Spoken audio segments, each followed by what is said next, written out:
ஈரானின் வடமேற்கு பிரதேசத்தை இலக்கு வைத்து தாக்குதல்களை மேற்கொண்டு குறித்த பிரதேசத்தை முழுமையாக கைப்பற்றப் போவதாக அறிவித்த பயங்கரவாதிகளும் ஈரானினுடைய உச்சேவுகணை தாக்குதல்களும் ட்ரோன் தாக்குதல்களும் அதிரடியான பதிலடி தாக்குதல்களை ஆரம்பித்த ஹிஸ்புல்லா இராணுவத்தினரும் தெற்கு லெபனான் எல்லை பிரதேசத்திலே பற்றி எறியும் மெர்காவா போர்த்தாங்கி வாகனங்களும் இந்த புரிந்துணர்வு ஒப்பந்தம் தொடர்பாகவும் ஈரானினுடைய நிலைப்பாடுகள் தொடர்பாகவும் ஈரான் மேற்கொண்டிருக்கக்கூடிய தந்திரமான காய் நகர்த்தல்கள் தொடர்பாகவும் அமெரிக்க உளவுத்துறையானது டொனால்ட் ட்ரம்பிடம் சமர்ப்பித்திருக்கக்கூடிய அறிக்கையும் இந்த அறிக்கையிலே இருக்கக்கூடிய மிக முக்கியமான விடயங்களும் ஈரானுக்கு எதிரான ஐரோப்பிய நாடுகளின் நிலைப்பாடுகளும் அடுத்த கட்ட நகர்வுகளும் காசாவிலே நிறுத்தப்பட்டிருக்கக்கூடிய அடுத்த கட்ட தரைவழி தாக்குதல்களும் அடிமை மத்தியஸ்தர்களுடைய எச்சரிக்கைகளும் வெளியாகி இருக்கக்கூடிய மிக முக்கியமான தகவல்களும் வெஸ்ட் பேங்கினுடைய ஹீப்ரோன் பிரதேசத்தை முழுமையாக கைப்பற்றப் போவதாக அறிவித்திருக்கக்கூடிய இஸ்ரேலிய ஆக்கிரமிப்பு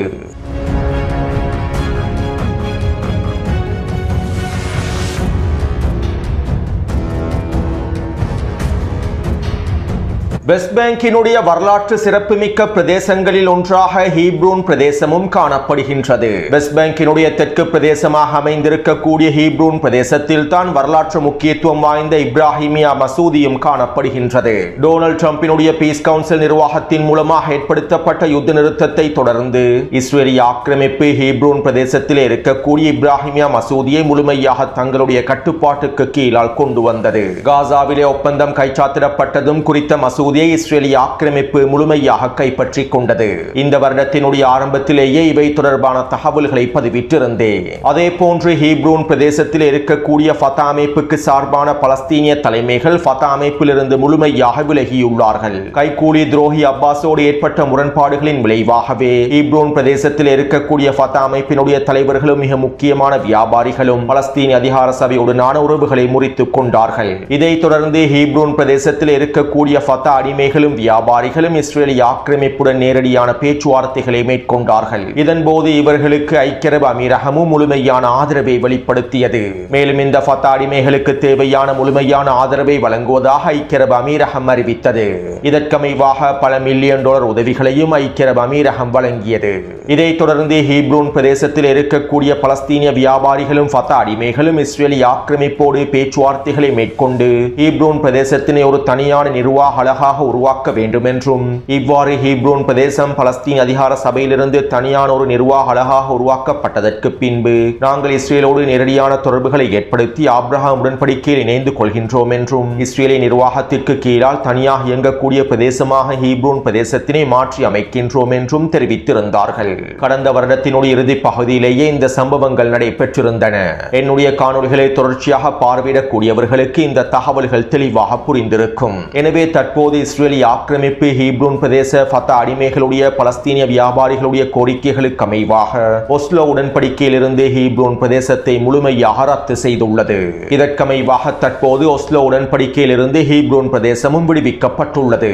அதாவது இஸ்ரேலிய ஆக்கிரமிப்பு ஹீப்ரோன் பிரதேசத்தை தற்போது முழுமையாக தங்களுடைய கட்டுப்பாட்டுக்குள் கொண்டு வந்து விட்டார்கள். ஹீப்ரோன் பிரதேசத்தில் இருக்கக்கூடிய இப்ராஹிமியா மசூதி தொடக்கம் அதற்கு அருகாமையில் இருக்கக்கூடிய அனைத்து பிரதேசங்களும் தற்போது இஸ்ரேலிய ஆக்கிரமிப்பின் கட்டுப்பாட்டுக்குள்ளே கொண்டு வரப்பட்டு விட்டன. மேலும் இனி வரக்கூடிய நாட்களிலே ஹீப்ரோன் பிரதேசத்தில் இருக்கக்கூடிய ஃபதா அடிமைகளோடும் பலஸ்தீனிய வியாபாரிகளோடும் பேச்சுவார்த்தைகளை மேற்கொண்டு ஹீப்ரோன் பிரதேசத்தினை இஸ்ரேலுக்கு கீழால் நேரடியாக இயங்கக்கூடிய தனியான நிர்வாக அழகாக மாற்றப் போவதாகவும் இஸ்ரேலிய ஆக்கிரமிப்பு ஊடகங்கள் செய்திகளில் குறிப்பிட்டுள்ளன. அடுத்து அமெரிக்காவுக்கும் ஈரானுக்கும் இடையிலான புரிந்துணர்வு ஒப்பந்தத்தில் காசா ஏன் இணைக்கப்படவில்லை என்பது தொடர்பான தகவல்களை நேற்றைய காணொலியில் தெளிவாக குறிப்பிட்டிருந்தேன். மேலும் இன்றைய தினம் இது தொடர்பாக இன்னும் சில முக்கியமான தகவல்கள் வெளியாகியுள்ளன.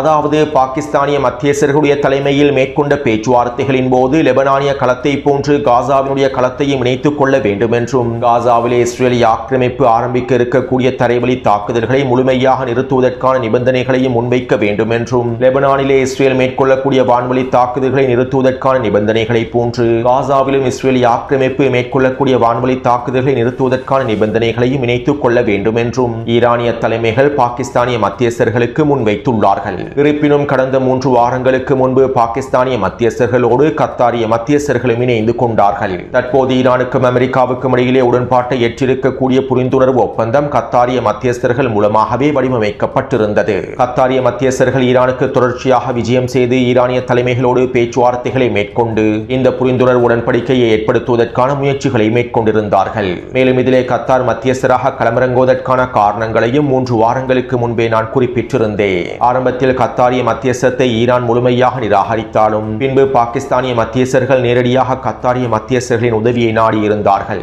இதன் விளைவாகவே அமெரிக்காவுக்கும் ஈரானுக்கும் இடையிலான பேச்சுவார்த்தைகளில் கத்தாரிய மத்தியஸ்தர்களும் நேரடியாக சம்பந்தப்பட்டார்கள். மேலும் இதைத் தொடர்ந்தே தற்போது புரிந்துணர்வு ஒப்பந்தமும் எட்டப்பட்டுள்ளது. அத்தோடு இவ்வாறு கத்தாரிய மத்தியஸ்தர்களும் பாகிஸ்தானிய மத்தியஸ்தர்களோடு சம்பந்தப்பட்டிருக்கக்கூடிய வேளையில் காசாவினுடைய களம் தொடர்பான நிபந்தனைகள் நேரடியாக உள்ளடக்கப்பட வேண்டும் என ஈரானிய தலைமைகள் சில கோரிக்கைகளை முன்வைத்திருந்தார்கள். லெபனானிய களத்தில் தாக்குதல்கள் முழுமையாக நிறுத்தப்பட வேண்டும் என்று முன்மொழிவிலே குறிப்பிடப்படுவதை போன்று காசாவின் களத்திலும் தாக்குதல்கள் நிறுத்தப்பட வேண்டும் என்கின்ற வாசகங்கள் சேர்த்துக் கொள்ளப்பட வேண்டும் என ஈரானிய தலைமைகள் கத்தார் மற்றும் பாகிஸ்தானிய மத்தியஸ்தர்களுக்கு கோரிக்கைகளை முன்வைத்திருந்தார்கள். இருப்பினும் இவற்றை கத்தாரிய மத்தியஸ்தர்கள் முழுமையாக நிராகரித்துள்ளார்கள். நாங்கள் காசாவுக்கான யுத்த நிறுத்த ஒப்பந்தத்தினை முடித்துள்ளோம். எங்களுடைய மத்தியஸ்தத்துக்கு கீழாலேயே இந்த யுத்த நிறுத்த ஒப்பந்தம் முடிக்கப்பட்டுள்ளது. இதனால் தற்போதைய அமெரிக்காவுடனான பேச்சுவார்த்தைகளில் நாங்கள் காசாவினுடைய களம் தொடர்பான எந்தவிதமான நிலைப்பாடுகளையும் நிபந்தனைகளையும் இணைத்துக் கொள்ள முடியாது என கத்தாரிய மத்தியஸ்தர்கள் வெளிப்படையாக அறிவித்துள்ளார்கள். மேலும் காசாவினுடைய பிரச்சனையானது எங்களுடைய மத்தியஸ்தர்கள் மூலமாகவும் துருக்கி மற்றும் எகிப்திய மத்தியஸ்தர்கள் மூலமாகவும் கையாளப்படுகின்றது என்றும் இதிலே ஈரானிய விவகாரங்கள் தலையிட முடியாது என்றும் கத்தாரிய மத்தியஸ்தர்கள் ஈரானிய தலைமைகளுக்கு தெளிவாக கூறியுள்ளார்கள். இதைத் தொடர்ந்தே குறித்த புரிந்துணர்வு ஒப்பந்தத்தில் காசா தொடர்பான நேரடியான வாசகங்கள் இணைத்துக் கொள்ளப்படவில்லை. அதற்கு மாற்றீடாகவே லெபனான் உட்பட அனைத்து போர் முனைகளிலும் யுத்த நிறுத்தம் ஏற்படுத்தப்பட வேண்டும் என குறிப்பிடப்பட்டிருந்ததாக தற்போது தகவல்கள் வெளியாகியுள்ளன. எனவே காசா தொடர்பான வாசகங்களை குறித்த புரிந்துணர்வு ஒப்பந்தத்தில் நேரடியாக இணைத்துக் கொள்வதற்கு கத்தாரி அடிமை மத்தியஸ்தர்கள் முழுமையான சம்மதத்தினை வழங்கவில்லை என்பதனை எங்களுக்கு தெளிவாக புரிந்து கொள்ள முடியும். காசாவுக்கான ஒப்பந்தத்தையும் கத்தாரி அடிமை மத்தியஸ்தர்கள் மேற்கொண்டிருப்பதனால் இந்த ஒப்பந்தத்திலும் காசாவை இணைத்துக் கொள்வது கத்தாரிய மத்தியஸ்தர்களை குறைமதிப்பிற்குட்படுத்துவதாக அமையும். இதன் விளைவாகவே அவர்கள் காசா தொடர்பான வாசகங்களை நேரடியாக இணைத்துக் கொள்வதற்கு மறுப்பை தெரிவித்துள்ளார்கள். மேலும் இந்த அடிமை மத்தியஸ்தர்கள் காசாவின் களத்திலே மேற்கொள்ளப்பட்டிருக்கக்கூடிய ஒப்பந்தத்தில் ஈரான் நேரடியாக தலையிடுவதனையும் விரும்பவில்லை. எனவே தற்போது குறித்த புரிந்துணர்வு ஒப்பந்தத்தில் காசா தொடர்பான நேரடியான வாசகங்கள் இணைத்துக் கொள்ளப்படாமைக்கான காரணங்களை உங்களுக்கு தெளிவாக புரிந்து கொள்ள முடியும். அத்தோடு காசாவிலே ஹமாஸ் முழுமையாக நிராயுதபாணியாக்கப்படாவிட்டால் காசாவின் களத்திலே அடுத்த கட்ட தரைவழி தாக்குதல்களை மேற்கொள்ளப் போவதாகவும் தாக்குதல்களை மேற்கொண்டு ஹமாஸை முடிவுக்கு கொண்டு வரப்போவதாகவும் இஸ்ரேல் ஆக்கிரமிப்பு அறிவித்திருந்தது. 3 மாதங்களுக்கு முன்பே இவை தொடர்பான தகவல்களை குறிப்பிட்டிருந்தேன். இருப்பினும் தற்போது காசாவிலே இஸ்ரேல் ஆக்கிரமிப்பு மேற்கொள்வதற்கு திட்டமிட்டிருந்த இந்த தரைவழி தாக்குதல்கள் இடைநிறுத்தப்பட்டிருப்பதாக தகவல்கள் வெளியாகியுள்ளன. குறித்த புரிந்துணர்வு ஒப்பந்தத்திற்கு அமைவாகவே இந்த தரைவழி தாக்குதல்களை நிறுத்துமாறு அமெரிக்கா இஸ்ரேலுக்கு அழுத்தங்களை வழங்கி இருப்பதாகவும் காசாவின் களத்தில் இருக்கக்கூடிய ஊடகவியலாளர்கள் தெரிவித்துள்ளார்கள். இருப்பினும் இஸ்ரேல் ஆக்கிரமிப்பு இந்த தரைவழி தாக்குதல்களை முழுமையாக நிறுத்தப் போவதில்லை. மீண்டும் ஈரானுக்கு எதிரான தாக்குதல்கள் ஆரம்பிக்கப்பட்டதற்கு பின்பு அமெரிக்க தேர்தல் களம் முடிவடைந்ததற்கு பின்பு காசாவின் களத்திலும் இஸ்ரேல் ஆக்கிரமிப்பு மீண்டும் தரைவழி தாக்குதல்களை ஆரம்பிப்பதற்கான வாய்ப்புகளை அதிகமாக இருக்கின்றன. அடுத்து இஸ்ரேலிய ஆக்கிரமிப்பின் நிதியமைச்சர் ஸ்மோட்ரிச் ஊடகங்களிடம் இவ்வாறு தெரிவித்தார். லெபனானிய களத்தில் இஸ்ரேலிய ராணுவத்தினுடைய செயற்பாடுகள் சுதந்திரமாகவே இருக்கும். நாங்கள் லெபனானிய களத்தை விட்டு வெளியேறப் போவதில்லை. தெற்கு லெபனான் எல்லை பிரதேசங்களில் இருந்தும் பின்வாங்கப் போவதில்லை. தற்போது அமெரிக்காவுக்கும் ஈரானுக்கும் இடையிலே கைச்சாத்திடப்பட போகும் புரிந்துணர்வு ஒப்பந்தமானது மிகவும் மோசமான ஒப்பந்தமாகும். இந்த ஒப்பந்தத்தினை நான் ஒரு பொழுதும் ஏற்றுக்கொள்ளவே மாட்டேன். மேலும் இந்த ஒப்பந்தத்தினை நான் வெளிப்படையாக எதிர்க்கின்றேன். இந்த ஒப்பந்தத்தில் இருக்கக்கூடிய சிக்கல்கள் தொடர்பாக நான் ஏற்கனவே பல விடயங்களை கூறிவிட்டேன். தற்போது எங்களுக்கும் அமெரிக்காவுக்கும் இடையில் உண்மையான கருத்து வேறுபாடுகள் நிலவுகின்றன. மேலும் இந்த கருத்து வேறுபாடுகள் எங்களுடைய ராணுவ செயற்பாடுகளை பாதிக்க கூடாது. இது தொடர்பாக நான் பிரதமர் நெட்டன்யாகுவோடு நேற்றைய தினமே விவாதங்களை மேற்கொண்டிருந்தேன். எங்களுடைய ராணுவ இலக்குகளை பாதுகாப்பது தொடர்பாக பிரதமர் நெட்டன்யாகுவுக்கு தெளிவாக எடுத்துரைத்துள்ளேன். அமெரிக்காவுக்கும் எங்களுக்கும் இடையில் ஏற்பட்டிருக்கக்கூடிய இந்த நெருக்கடியான நிலைமையை எவ்வாறு சமாளிக்க வேண்டும் என்பதனை நாங்கள் தீர்மானிக்க வேண்டும். இந்த நெருக்கடியை சமாளிப்பதன் மூலமாக நாங்கள் எங்களுடைய வெற்றி இலக்குகளை அடைந்து கொள்ள வேண்டும். அமெரிக்காவுக்கும் எங்களுக்கும் இடையில் இருக்கக்கூடிய கயிற்றை எங்களால் அறுக்க முடியாது. மேலும் இந்த கயிற்றை நாங்கள் இருக்க பிடித்துக் கொண்டு இஸ்ரேலினுடைய எதிர்காலத்தை பாதுகாப்பதற்கான எங்களுடைய மூலோபாய இலக்குகளை அடைந்து கொள்வதற்கான எல்லா விதமான வேலை திட்டங்களையும் நாங்கள் முழுமையாக முடிக்க வேண்டும். ஈரானினுடைய பயங்கரவாத ஆட்சியை முடிவுக்கு கொண்டு வருவதற்காகவே நாங்கள் இந்த போரை ஆரம்பித்தோம். இதனை முடிவுக்கு கொண்டு வராமல் எங்களுடைய வேலை திட்டங்கள் ஒரு பொழுதும் முடிவு பெறாது. ஈரானிலே இந்த ஆட்சியை தொடர்வதனை எங்களுக்கு ஒரு பொழுதும் ஏற்றுக்கொள்ளவே முடியாது. அதே போன்று நாங்கள் ஹிஸ்புல்லாவுக்கு எதிராகவும் ஹமாஸுக்கு எதிராகவும் தொடர்ச்சியான பதிலடிகளை வழங்குவோம். காசாவிலும் லெபனானிலும் நாங்கள் தொடர்ச்சியாக நிலைத்திருப்போம். மஞ்சள் எல்லை பிரதேசங்களில் இருந்து நாங்கள் ஒரு பொழுதும் வெளியேறப் போவதில்லை. தெற்கு லெபனான் பிரதேசத்திலே எங்களுடைய இருப்பை பாதுகாப்போம். காசாவிலே ஹமாஸ் அவர்களுடைய ஆயுதங்களை கீழே வைக்கும் வரை, தெற்கு லெபனான் பிரதேசத்திலே ஹிஸ்புல்லா அதனுடைய ஆயுதங்களை கீழே வைக்கும் வரை எங்களுடைய ஆயுதங்கள் சுதந்திரமாகவே செயற்படும். எங்களுடைய ஆயுதங்களை யாராலும் கட்டுப்படுத்தவே முடியாது. விரைவில் நாங்கள் அனைத்து பகுதிகளிலும் தாக்குதல்களை முழுமையாகவும் வீரியமாகவும் ஆரம்பிப்போம் என இஸ்ரேலிய ஆக்கிரமிப்பினுடைய நிதி அமைச்சர் ஸ்மோட்ரிச் தெரிவித்துள்ளார். அத்தோடு தெற்கு லெபனான் பிரதேசத்திலே இஸ்ரேலிய ஆக்கிரமிப்பு தொடர்ச்சியான வான்வழி தாக்குதல்களை மேற்கொண்டு வருகின்றது. கடந்த 24 மணித்தியாலங்களுக்குள் தெற்கு லெபனான் பிரதேசத்திலே 6க்கும் அதிகமான வான்வழி தாக்குதல்களை இஸ்ரேலிய ஆக்கிரமிப்பு மேற்கொண்டிருந்தது. மேலும் 2 வாகனங்கள் இலக்கு வைத்து படுகொலை தாக்குதல்களையும் மேற்கொண்டிருந்தது. இவ்வாறு இஸ்ரேலிய ஆக்கிரமிப்பு புரிந்துணர்வு ஒப்பந்தத்தினை மதிக்காமல் தொடர்ச்சியாக யுத்த நிறுத்த மீறல்களை மேற்கொண்டு வருவதனால் ஈரானினுடைய காத்தமல் அன்பியா தலைமையகத்தினுடைய ஊடக பேச்சாளர் அதிரடியாக எச்சரிக்கைகளை வெளியிட்டிருந்தார். உலக மக்களே, ஒரு விடயத்தை நாங்கள் தெளிவாக கூறிக்கொள்கின்றோம். போரானது முடிவுக்கு வந்துவிட்டதாக டொனால்ட் ட்ரம்ப் அறிவித்ததற்கு பின்பும் குழந்தைகளை இனப்படுகொலை செய்யக்கூடிய ஜியோனிஸ் ஆக்கிரமிப்பு தெற்கு லெபனான் பிரதேசத்தில் தொடர்ச்சியான தாக்குதல்களை மேற்கொண்டு வருகின்றது. புரிந்துணர்வு ஒப்பந்தம் எட்டப்பட்டதிலிருந்து தற்போது வரை இஸ்ரேலிய ஆக்கிரமிப்பு 84 தடவைகளுக்கு மேலால் யுத்த நிறுத்தத்தை மீறிவிட்டது. ஜியோனிஸ் ஆக்கிரமிப்பு தற்போது இந்த யுத்த நிறுத்த மீறல்களை முழுமையாக முடிவுக்கு கொண்டு வர வேண்டும். இல்லாவிட்டால் நாங்கள் உச்ச பதிலடி தாக்குதல்களை இஸ்ரேலிய ஆக்கிரமிப்புக்கு எதிராக மேற்கொள்வோம் என ஈரானிய காத்தமல் அன்பியா தலைமையகத்தினுடைய ஊடக பேச்சாளர் தெரிவித்தார். இதைத் தொடர்ந்து ஹிஸ்புல்லா இராணுவத்தினரும் எச்சரிக்கைகளை வெளியிட்டிருந்தார்கள். இஸ்ரேலிய ஆக்கிரமிப்பு வான்வழி தாக்குதல்களை நிறுத்தாவிட்டால் தெற்கு லெபனான் பிரதேசத்தினுடைய எல்லைகளில் நிலை கொண்டிருக்கக்கூடிய இஸ்ரேலிய ஆக்கிரமிப்புக்கு எதிராக நாங்கள் தாக்குதல்களை மீண்டும் ஆரம்பிப்போம் என தெரிவித்திருந்தார்கள். மேலும் இதற்கமைவாக இன்று அதிகாலை வேளையில் ஹிஸ்புல்லா இராணுவத்தினர் தெற்கு லெபனானுடைய எல்லை பிரதேசத்திலே நிலை கொண்டிருக்கக்கூடிய இஸ்ரேலிய ஆக்கிரமிப்பின் கவச படைகளுக்கு எதிராக தாக்குதல்களை ஆரம்பித்திருந்தார்கள். யுத்த நிறுத்த ஒப்பந்தத்தை மீறி இஸ்ரேலிய ஆக்கிரமிப்பு மேற்கொள்ளக்கூடிய தாக்குதல்களுக்கு பதிலடியாகவே இஸ்ரேலிய ஆக்கிரமிப்பின் மெர்காவா போர்த்தாங்கி வாகனங்களையும் நேமர் போர் வாகனங்களையும் இலக்கு வைத்து ட்ரோன் தாக்குதல்களையும் கவசதர் ஏவுகணை தாக்குதல்களையும் மேற்கொண்டிருந்தார்கள். இந்த தாக்குதலினால் கஃபர் பிரதேசத்திலே இஸ்ரேலிய ஆக்கிரமிப்பின் 2 மெர்காவா போர்த்தாங்கி வாகனங்கள் முழுமையாக தீக்கிரையாக்கப்பட்டிருந்தன. மேலும் ஒரு நேமர் ட்ரூப்ஸ் கெரியர் வாகனம் ஒன்றும் இலக்கு வைக்கப்பட்டிருந்தது. அதே போன்று ஒரு மெர்காவா போர்த்தாங்கி வாகனம் முழுமையாக தீப்பற்றி எறியக்கூடிய காணொளிகள் வெளியாக இருந்தன. இவற்றை டெலிகிராம் சேனலில் பதிவிட்டுள்ளேன். எனவே யுத்த நிறுத்த ஒப்பந்தத்தை மீறி இஸ்ரேலிய ஆக்கிரமிப்பு தெற்கு லெபனான் பிரதேசத்திலே வான்வழி தாக்குதல்களை தொடர்வதனால் தெற்கு லெபனான் எல்லை பிரதேசத்திலே நிலை கொண்டிருக்கக்கூடிய இஸ்ரேலிய ஆக்கிரமிப்பு ராணுவத்திற்கு எதிராக ஹிஸ்புல்லா இராணுவத்தினரும் வரையறுக்கப்பட்ட பதிலடி தாக்குதல்களை மேற்கொண்டு வருகின்றார்கள். மேலும் இந்த நிலைமையானது படிப்படியாக வீரியமடைவதற்கான வாய்ப்புகளை அதிகமாக இருக்கின்றன. நேற்றைய காணொலியிலும் நான் இதை தெளிவாக குறிப்பிட்டிருந்தேன். இந்த ஒப்பந்தத்தினுடைய நிபந்தனைகள் லெபனானிய களத்தில் ஒரு பொழுதும் நடைமுறைப்படுத்தப்பட மாட்டாது. இஸ்ரேலிய ஆக்கிரமிப்பு இந்த நிபந்தனைகளை நடைமுறைப்படுத்தாது. எனவே விரைவில் மீண்டும் லெபனானிய களத்தில் போரானது விரிவடைய போகின்றது.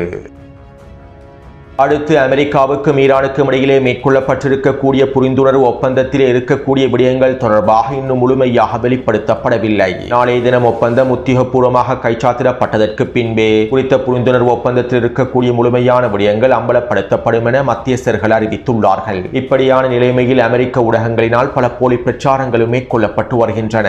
குறித்த புரிந்துணர்வு ஒப்பந்தம் தொடர்பான காகிதங்கள் இஸ்ரேலுக்கு காண்பிக்கப்படவில்லை என்றும் அமெரிக்காவுக்கும் ஈரானுக்கும் இடையிலான புரிந்துணர்வு ஒப்பந்தத்தினை பார்வையிடுவதற்கான அனுமதி இஸ்ரேலுக்கு மறுக்கப்பட்டிருப்பதாக அமெரிக்க ஊடகங்கள் தெரிவித்திருந்தன.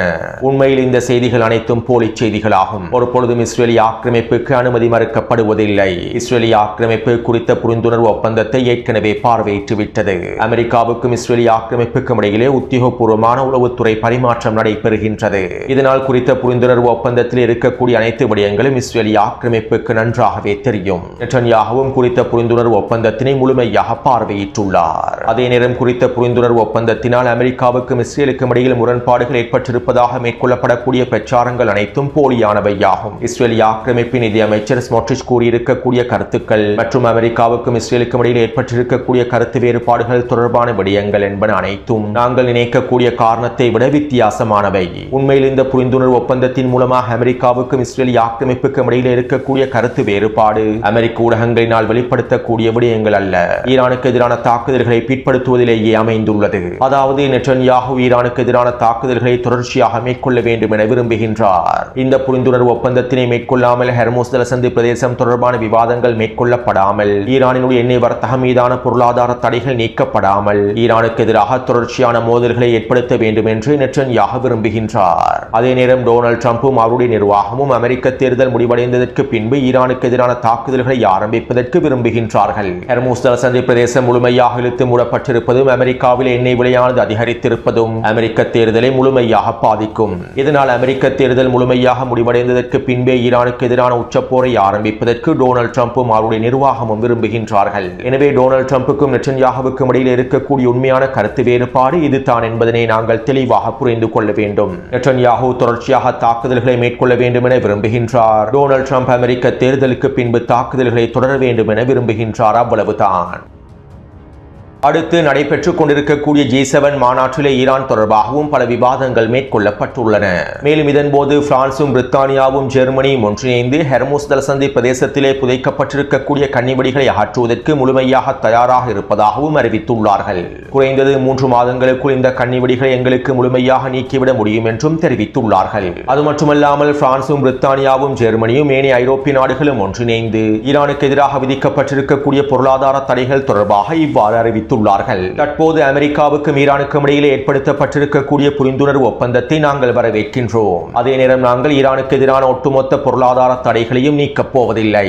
ஒப்பந்தத்தினுடைய 2வது கட்டத்தில் 60 நாள் பேச்சுவார்த்தைகளில் ஈரான் ஒரு தெளிவான முடிவை எடுக்க வேண்டும். செறிவூட்டப்பட்ட அணுசக்தி திறன்களை ஈரான் முழுமையாக முடிவுக்கு கொண்டு வர வேண்டும். இவ்வாறு இந்த ஒப்பந்தத்தினுடைய 2வது கட்டத்திலே ஈரானுடைய அணுசக்தி திறன்கள் முழுமையாக அளிக்கப்பட்டு விட்டது என்று உறுதி செய்யப்பட்டால் மாத்திரமே ஐரோப்பிய ஒன்றியம் ஈரானுக்கு எதிரான பொருளாதார தடைகளை நீக்கும் என தற்போது G7 மாநாட்டிலே ஐரோப்பிய ஒன்றிய தலைவர்கள் தெரிவித்துள்ளார்கள். குறிப்பாக பிரித்தானியாவும் பிரான்சும் ஜெர்மனியும் இதனை தெரிவித்துள்ளன.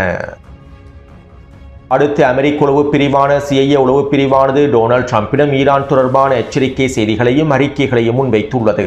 இந்த புரிந்துணர்வு ஒப்பந்தம் எட்டப்படுவதில் CIA உளவு பிரிவினுடைய தலைவர் முழுமையான ஆதரவை வெளிப்படுத்தி இருக்கவில்லை. இப்படியான நிலைமையிலேயே CIA உளவு பிரிவினுடைய தலைவர் டொனால்ட் ட்ரம்பிடம் இந்த அறிக்கையை சமர்ப்பித்துள்ளார். ஈரானினுடைய உச்ச தலைவர் முஜ்தபா கமேனி இந்த ஒப்பந்தத்தினுடைய 2வது கட்டத்தினை முடிப்பதற்கு விரும்பவில்லை. அணுசக்தி தொடர்பான செறிவூட்டப்பட்ட யுரேனியம் தொடர்பான முடிவுகளை எடுப்பதற்கு அவர் விரும்பவில்லை. மாறாக தற்போதைய புரிந்துணர்வு ஒப்பந்தத்தினை பயன்படுத்தி ஈரானுடைய எண்ணெய் வர்த்தகத்தின் மீதான தடைகளை நீக்கிக் கொள்வதற்கும் முடக்கப்பட்டிருக்கக்கூடிய சொத்துக்களை விடுவிப்பதற்குமே விரும்புகின்றார். மேலும் இவற்றை பெற்றுக் கொண்டதற்கு பின்பு 2ஆம் கட்டத்தினுடைய நிபந்தனைகளை அவர்கள் ஏற்றுக்கொள்ள மாட்டார்கள். 60 நாட்களுக்கு பின்பு ஈரான் இந்த ஒப்பந்தத்தினை முழுமையாக முடித்துக் கொள்வதற்கே விரும்புகின்றது.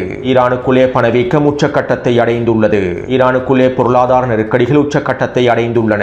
இவற்றை தற்போதைய நிலைமையில் சரி செய்து கொள்வதற்காகவே இந்த காய் நகர்த்தல்களை ஈரானிய தலைமைகள் மேற்கொண்டுள்ளார்கள்.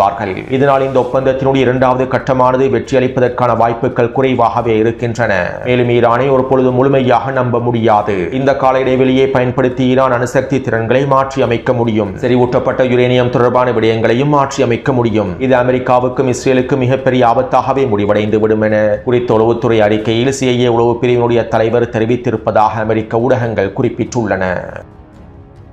அடுத்து ஈரான் மற்றும் ஈராக்கினுடைய வடக்கு குர்திஸ்தான் எல்லை பிரதேசத்தில் இருக்கக்கூடிய சலாடின் பிரிகேட் என்று தங்களை அழைத்துக் கொள்ளக்கூடிய குர்திஷ் பிரிவுகளோடு சம்பந்தப்பட்டிருக்கக்கூடிய குர்திஷ் அல்-கைதா படைப்பிரிவானது பயங்கரவாத குழுவானது ஈரானினுடைய வடமேற்கு பிரதேசங்களை கைப்பற்றுவதற்கான அழைப்பை விடுத்துள்ளது. மேலும் இந்த பயங்கரவாதிகளும் பயங்கரவாத தலைமைகளும் ஈரானினுடைய வடமேற்கு பிரதேசத்தை முழுமையாக கைப்பற்றி அவற்றை குர்திஸ்தான் பிரதேசத்தோடு இணைத்துக் கொள்ளப் போவதாகவும் குர்திஷ் மக்களுடைய கட்டுப்பாட்டுக்கு கீழால் கொண்டு வரப் போவதாகவும் அறிவித்துள்ளார்கள். இதற்கான தாக்குதல்களை ஆரம்பிக்கப் போவதாகவும் அறிவித்திருந்தார்கள். இப்படியான நிலைமையில் நேற்றிரவும் ஈரானிய ராணுவத்தினர் அதிரடியான ஏவுகணை தாக்குதல்களையும் ட்ரோன் தாக்குதல்களையும் மேற்கொண்டிருந்தார்கள். ஈராக்கினுடைய குர்திஸ்தான் பிரதேசத்தை இலக்கு வைத்தும் எல்லை பகுதியில் இருக்கக்கூடிய பல முக்கியமான தளங்களை இலக்கு வைத்துமே இந்த உச்ச தாக்குதல்கள் மேற்கொள்ளப்பட்டிருந்தன. இந்த தாக்குதலிலே குர்திஸ்தான் பிரிவினைவாத அரசியல் கட்சிகளுடைய பல முக்கியமான தளங்கள் அளிக்கப்பட்டிருப்பதாகவும் சில முக்கியமான தலைமைகளும் அளிக்கப்பட்டிருப்பதாகவும் தெரிவிக்கப்படுகின்றது. அத்தோடு ஈரான் குர்திஸ்தான் பிரதேசத்தை இலக்கு வைத்து மேற்கொள்ளக்கூடிய தாக்குதல்களை நிறுத்தப் போவதில்லை என்றும் அறிவித்துள்ளது. நாங்கள் குர்திஸ்தான் பிரதேசத்தை இலக்கு வைத்து தொடர்ச்சியான தாக்குதல்களை மேற்கொள்வோம். ஈரானுக்கு எதிரான அச்சுறுத்தல்கள் முடிவுக்கு கொண்டு வரப்படும் வரை நாங்கள் இந்த தாக்குதல்களை தொடர்வோம் என ஈரானிய ராணுவத்தினரும் அறிவித்துள்ளார்கள். எனவே இந்த காணொலி தொடர்பான கருத்துக்களை பதிவிடுங்கள். தொடர்ந்தும் என்னுடன் இணைந்திருங்கள். நன்றி, வணக்கம்.